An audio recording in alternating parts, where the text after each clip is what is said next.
Israeli নৌবাহিনীর কঠোর হুঁশিয়ারি আর আগের নৌবহর আটকের ঘটনাকে পেছনে ফেলে গাজার 18 বছরের অবরোধ ভাঙতে আবারও উত্তাল সমুদ্রে নেমেছে একদল সাহসী মানুষ।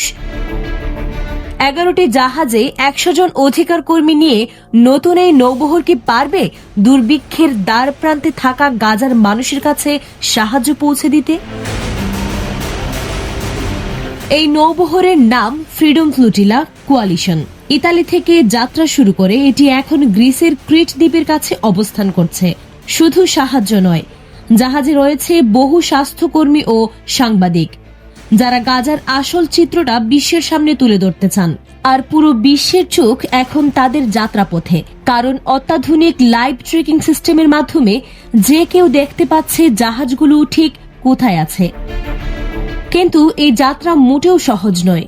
মাত্র কয়েকদিন আগে ইসরায়েলি নৌবাহিনী 42টি জাহাজের আরেকটি নৌবহর আটক করে গ্রেফতার করে 450-রও বেশি অধিকার কর্মীকে, যাদের মধ্যে ছিলেন গ্রেটা থানবার্গের মতো পরিচিত মুখ।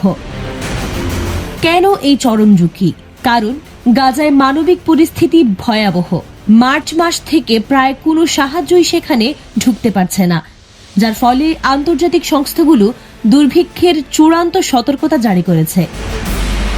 এই নৌবহরকে ঘিরে বিশ্বজুড়ে বাড়ছে সমর্থন। ইতালিতে ডাকা হয়েছে সাধারণ ধর্মঘট, তুরস্ক জানাচ্ছে তীব্র প্রতিবাদ।